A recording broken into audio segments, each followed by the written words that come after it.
แต่ซึกว่า UWSA เขาสั่งปิกเปียดจองคดียานอันมีนานาตีปืนตีเขาอุปเปิงกุ้งกำเหมือนจะหนังเมืองปอกปังซังนาวีในขนม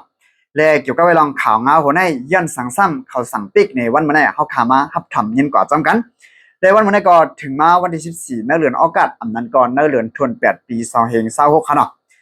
มันมีข่าวเงาออกมาในขณะนะอยู่ดีข้องข่าวว่านิวเลียดเขาก็ให้งานเสียมก้าและอยู่ดีข้องข่าวเกี้ยงตุงก็ได้หันให้งานไว้ขนมจึงคือขลาว่าในจริงในย้อนสั่งซ้ำเขาสั่งปิดลาว่าในเขาว่ามันมีจุ่มเจ้าขีดจุ่มหนึ่งจุ่มเจ้าขีดจุ่มในซ้ำเนี่ย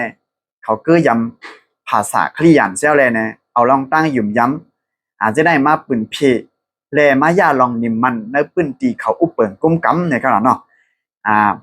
เลแต่เดี๋ยวได้ก็คำบองก็เขาเงียบไรคำบองก็เขาเงียบไรยังตึกจัดถามกดทัดไว้อยู่เดี๋ยวได้ก็เขาปืนเผาปีกไว้จูเขาเพราะว่าเขาจัดถามก้นจะแน่ๆเย่าอยากขีดขาเย่าจึงเนี่ยเขาจังไงปล่อยปันขึ้นเสียมก้าจังไงปิดปันจ้องขยันจะแน่เนี่ยครับเนาะแค่ผ่านพี่น้องได้ก็ได้เสียขอหันอยู่พ้องย้ำแต่เดียวแน่เนี่ยเจอแค่ผ่านพ้องย้ำแต่เดียวครับเนาะเจอแค่ผ่านในปีนี้ย้อนว่าตั้งซึ่งว่า UWSA แน่เนี่ยเมื่อพ้องหลายปีปนมาเหมือนจะหนังในปี2018แล้วตั้ง2019นั่นก็เขาก็ย้ำยับตัวผู้เจออัน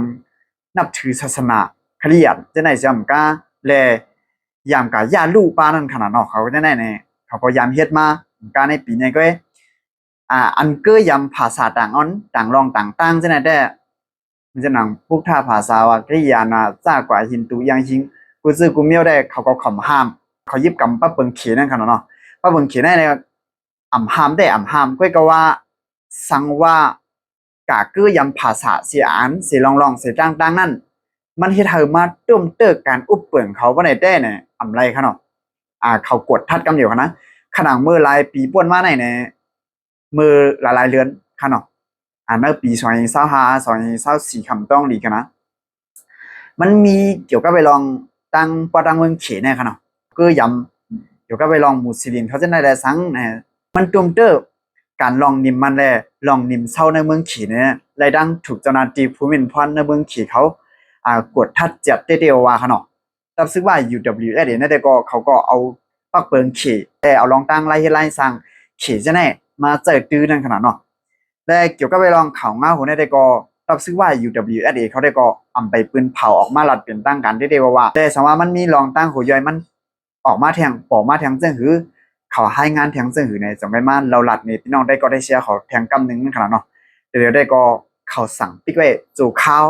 ในขนาดนะเขาอ่างเขาได้ว่าจูข้าวเนี่ยเรียกว่าตียืดยาวกว่าข้าวรังหลายวันหลายเดือนนั้นเขาข่าวไปมาด้วยกว่าจำกันเลยจำกันมาเราหลัดนี่พี่น้องได้ก็ได้เสียเขาแทงกำถึงกันเนาะมาสุ่มตั้งหมดตั้งเสียงค่ะเก็บสืบปืนเพขาวหยอดอิน